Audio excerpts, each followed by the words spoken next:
guys, it's me again and welcome back to my YouTube channel, Jem Rakasa.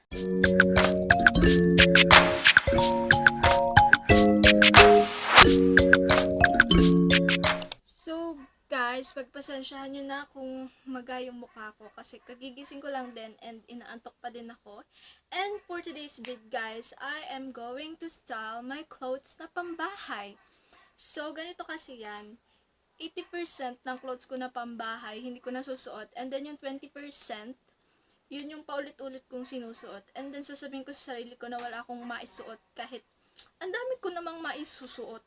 And then, bukod pa din yung pang-alis ko sa pambahay, okay? So, may damit pa akong pang-alis. And mamaya kasi, parang paalis kami, pupunta kami sa bahay ng tita ko sa bayan. Because ang bahay namin is nasa Linang.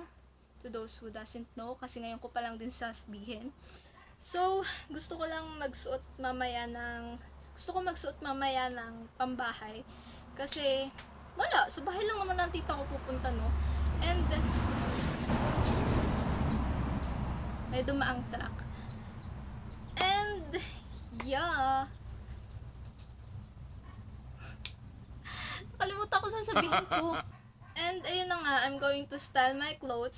So, mamimili ako dyan kung ano man yung nagustuhan kong pag-style sa sarili ko. And, disclaimer lang guys, I'm not a fashion guru or a fashion expert. So, ayun. And, to tell you guys, di ba sinabi ko last vid, sa first vlog ko, na ang style ko is Y2K and vintage na croquette na magmumukha ko mayaman. But the truth is, pure street wear yung nandito sa akin. Parang ganun yung style, street style. And, yeah, purita po ang ate girl nyo. Wala akong pambili ng damit. And, mas pinipili kong bumili ng pagkain kaysa sa damit. And, yun lang guys, nangangati na ako kasi kailangan ko ng maligo. And, Napakagod ng M. so, ayun nga guys, as you can see, Durabox yung background ko kasi, wala lang, dapat kayo masanay na kung hindi yung kurtina namin na blue, itong Durabox na to ang magiging background ko. So, yeah. Liligo na ako. See you mamaya. So, guys, ayun, tapos na ako maligo and let's start to style my pambahay clothes na.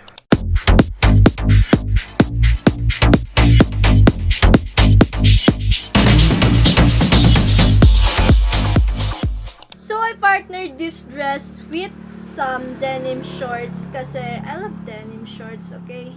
And actually, madami pa akong denim shorts pero nasa labahin na yung iba. So, ito na lang nag-iisang denim shorts sa Durabox ko ang kinuha ko. And, yeah, never ko tong nasuot kasi it's a dress and I never wore a dress. Like, yung mga gantong dress, isang straight lang siya. And actually, what I like about this is may pagka-vintage tong damit na to kasi tingnan nyo naman, no? Diba? Kuhang-kuha. And somehow, may pagka Y2K vibes din dahil dun sa drawing na to. And I think bigay to sa akin. Pero never ko talaga siyang sinuot kasi sabi nila pang tulog daw to. Pero di ako nagsusuot ng ganito pag matutulog. I mostly wear pajamas and shorts. And ano lang, mga spaghetti top and t-shirt. Ganun lang.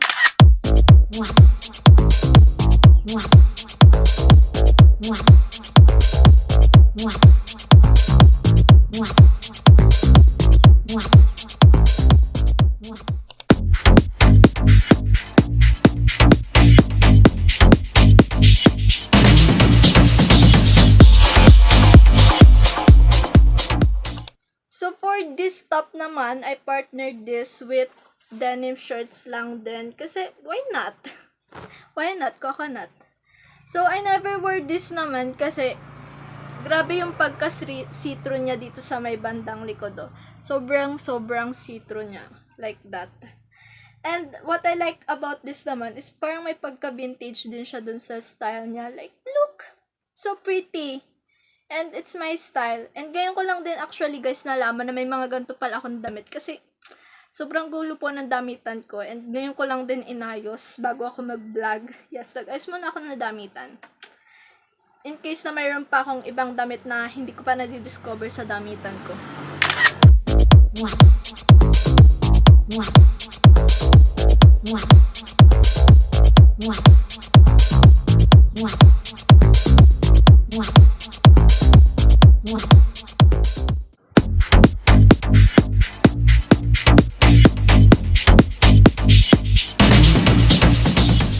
This sando is so cute. Like, look, it's so cute.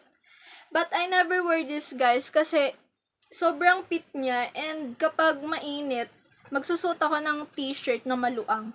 Mas nagiging hawahan pa ako doon kesa sa sando. But ito kasing sando kong suot, maluang din siya. But this sando kasi, tong sandong to, sobrang fit niya. And yeah, some facts about this sando din is na-stretch siya, like look.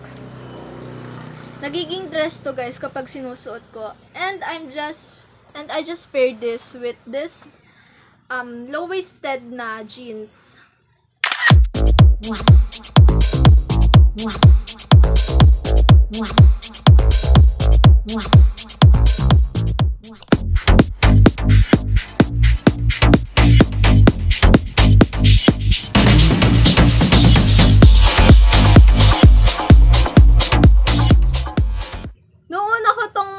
Kasi bigay lang din to sa akin eh. Nabano ako dito, gawa dito sa part na to sa baba. Kasi nahihikit siya nahihila siya. Kuhang-kuha niya yung Y2K vibes. But at some point, hindi ko rin siya sinusuot sa di ko malamang dahilan. Kasi nakita ko siya sa may pinakang ilalim na Durabox ko. So, ngayon ko lang din siya nakita. And siguro susuotin ko to kapag may pupuntahan na lang ako or something. And I'll just wear this with low-waisted jeans din to make it look more Y2K vibes.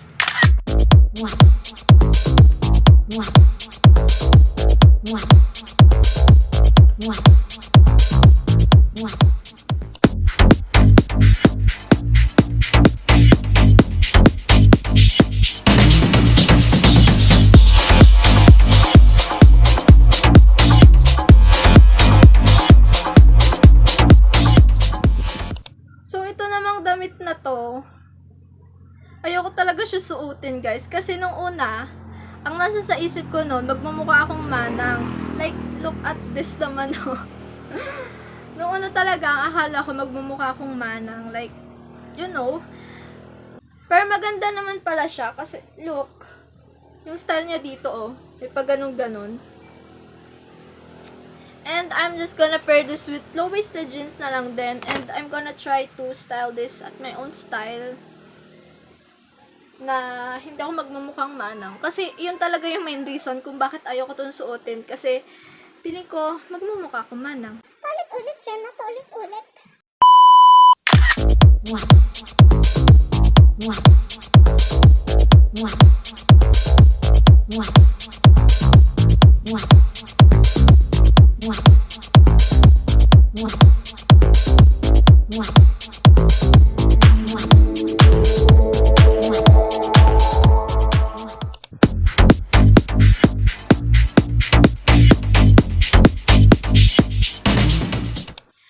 So for the last pambahay, guys, I just have this violet off-shoulder na pwede ring t-shirt.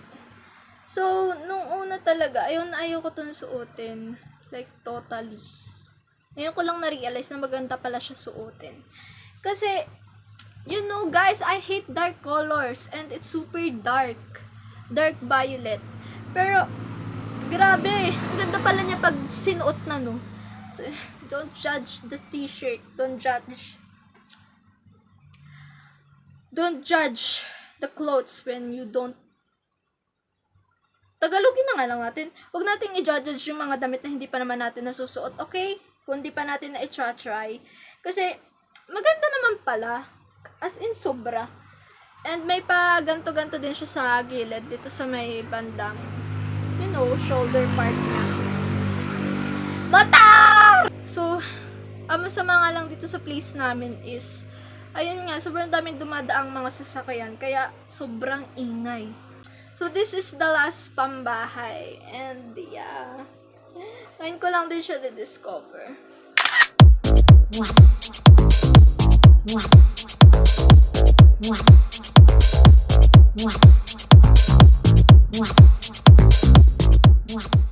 So guys, lahat ng mga pambahay na binanggit ko, mostly hindi ko pa talaga nasusuot kasi kung ayoko suotin, nasa pinakang ilalim siya ng damitan ko and hindi kasi ako naghahalungan ng damitan and napapagalitan ako. So, ayun, ang mga sinusuot ko lang yung mostly talaga na nalalabhan and nalalagay sa unahan. Kaya hindi ko na rin nakikita yung iba. But, guys, look, may mga vintage clothes naman pala ako. Sadyang ayoko lang maghalunga. Kasi baka mapagalitan ako ng nanay ko, okay? And, yeah, that is how I style. I know, hindi siya masyadong maganda. Hindi siya masyadong perfect. Pero, I think pwede na. You guys think too? And, kayo na rin guys ang mag-rate kung ano nga bang rate ng mga pambahay style. Kung yung pambahay style number 1, 2, 3, 4, 5. 4 or 5. Yun guys.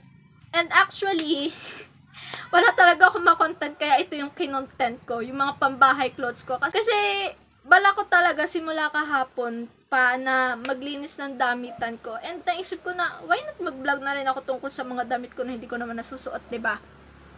So, ayun lang guys. So, if you come this part, thank you so much. Thank you. So, before this video ends, I hope you like, share, subscribe, and hit nyo na din yung notification bell para lagi kayong updated kung may bago akong upload na video. And please comment down below kung mayroon man kayong mga suggestion na content na gusto nyong gawin ko. And yeah, guys, yun lang. Thank you so much for coming this far. Oh my God, I'm so thankful. Mwah!